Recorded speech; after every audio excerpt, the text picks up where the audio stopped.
Hey everybody, Mr. Dannahower here. Today I want to show you how we're going to make the graph for the data that we collected in our Newton's second law lab, or car lab as we call it. So if you should have collected your data, and before you put it into the spreadsheet here into Google Sheets, you needed to do some calculations with that.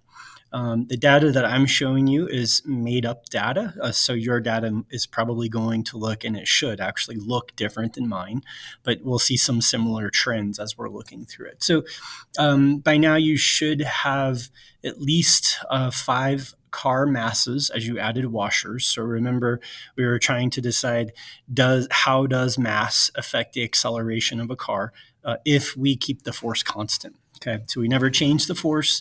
We only changed the mass to see how that was going to affect the acceleration. So you should have your masses. Make sure that those are in kilograms. So most of the cars are somewhere in the 20 to 80 gram range, somewhere in there. It may be a little higher, a little lower than that. And so when we convert that to kilograms, dividing by 1,000, we're going to get 0.025 or 0.060. So ensure that this is in kilograms first. Secondly, you should have 2 columns for our dependent variables: the experimental acceleration, which comes from the data that you collected as you were timing your car traveling a certain distance. And you calculated these values for each of the different masses that you used. And then we used the force pulling on the car and the mass of the car to calculate the predicted acceleration here. So just real quick, what's the difference between these two? The experimental acceleration is going to have some error in it, right? Because when we run the experiment, it's not perfect.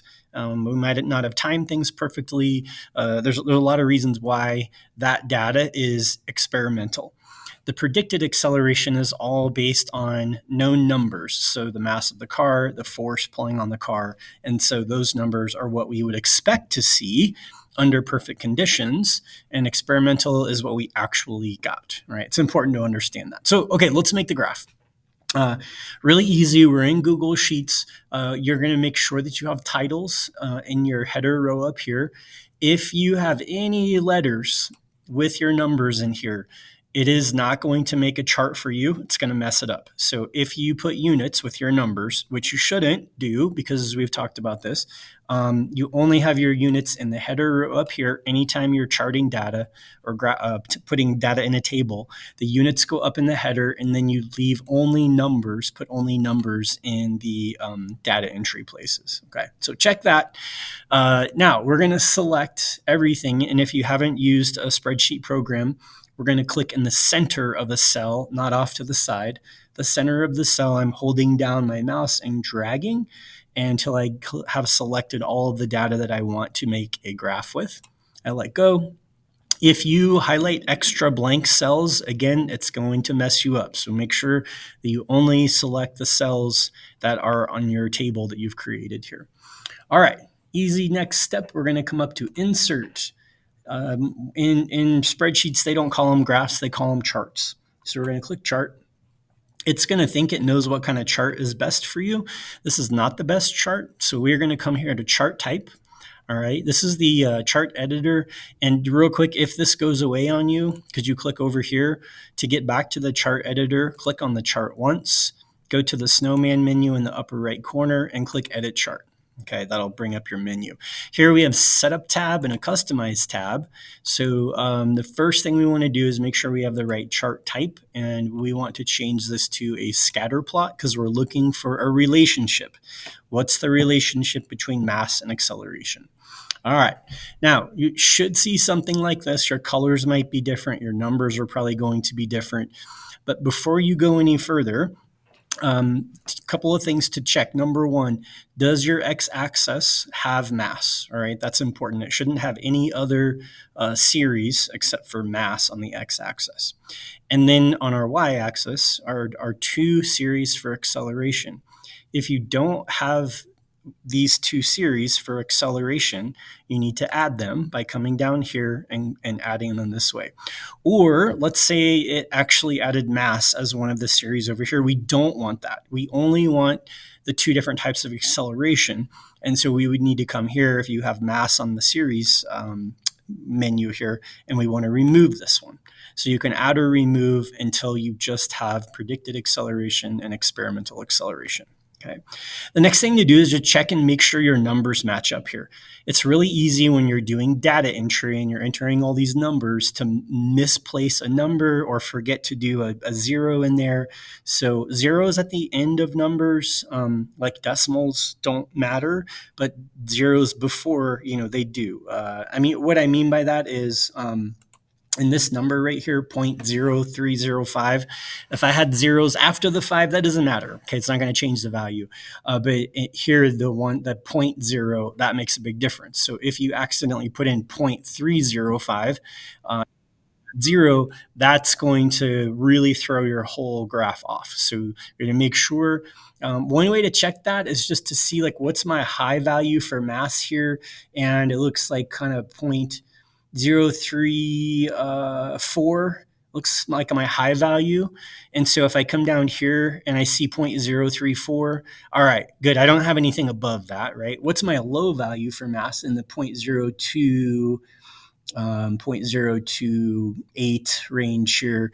And so I see 0.026. Oh, there's a 26. That's my low value. All of my data falls within there. So I know I put those numbers in right. I'm assuming I did. Otherwise, we might see one of our dots there, the data points, that's way out of the boundaries that we're looking at. So you could do the same thing with the two types of acceleration. I can see on experimental acceleration, my low end is 0.8. and my high end is 2.8. So looking at the experimental acceleration, which is blue, 0.8, yep, we're in there, okay. And then 2.8 is going to be about here. All of my dots are in that range for experimental acceleration. So doing that really helps, because if you have your data points off and then you add trend lines and you go to analyze the data, it's going to be wrong. So good things to check. So now we have our graph. A couple of things we need to do. Number one, we need to add axes titles, right? So that when people see this graph, they know what it is. Also, what kind of graph is this? It's a scatter plot with a line of best fit or trend line. So we need to add the trend line because that's not there. So the way we're going to do that is click on our chart to bring up the editing menu. We'll click here, edit chart. By the way, so we're going to come over to customize. Click on customize. We've already taken care of chart style. So let's come here to chart and axes titles. I'm going to click on this. There's a drop-down menu, so you can click on the thing that you want to put a title on and adjust that.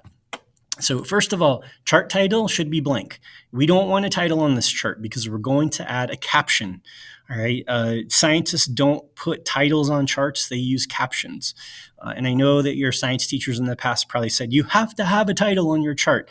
That's not actually true. A caption is a better way to do that. So that may be new to you. We'll learn more about that. So I want to first label my horizontal axis. That's the one that's flat this way, right? Not the up and down. So horizontal, and what is this representing on this horizontal axis or x-axis? That's the mass of the car. So I'm going to type in car mass, and you'll see that it starts adding that. And that's the label. Now I need to say, well, what units did we use for the mass of the car? So in parentheses, I'm going to write kilograms, kg. All right, that's what that axis should look like. Okay, that looks good. There's a bunch of stuff you can do here, change the color and font type and all that. You don't need to. If you want to bling up your graph, you're welcome to. So let's come back up here. And now I want to add a title to my vertical axis, which is the up and down one, or y-axis.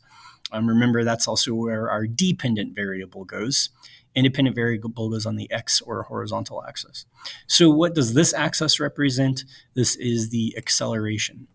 So I know we have predicted and experimental, but our legend here tells our readers which kind of acceleration it is. And so I don't need to specify which one it is.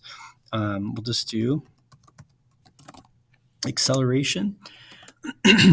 And And because making things, putting things in superscript or exponent format is difficult, we're just going to use the units meters per second, which is sufficient for acceleration.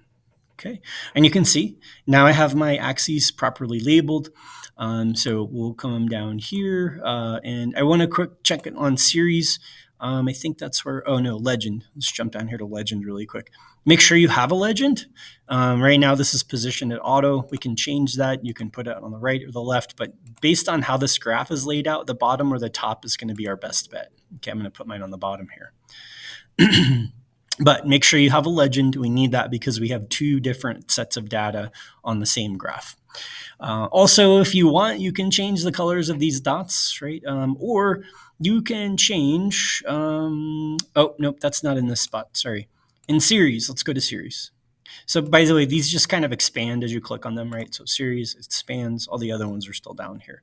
One thing you can do, since you're probably gonna, this might be in black and white. If you're like, oh, I'm going to print this in black and white, you might want to change one of the series, like come here to experimental and change that to a different shape. Where did it go? Point shape, and maybe make that a triangle, right? Instead, so people can tell the difference. And so here on the legend, it's a triangle instead of a circle. So welcome to play with that if you want. It's a good idea if you know you're going to print it. The other thing we need to do in series, okay, is we need to add trend lines. So I'm going to come up and apply to all series. Here, apply to all series. And I'm going to come and click on trend line. And that's gonna basically do some calculations and average, put in average line of best fit, trend line through those data points. So this is basically an average of your data, and it helps us to see the trend or the correlation that is between this data right here. Okay, all right. So that's all we need to do to create our chart. Again, there's other things you can do with changing these, but this is all you really need to do. We have our trend lines, and now we can use this graph to start interpreting the data. All right, hope that helps. Have a great day, and Sco Ridge.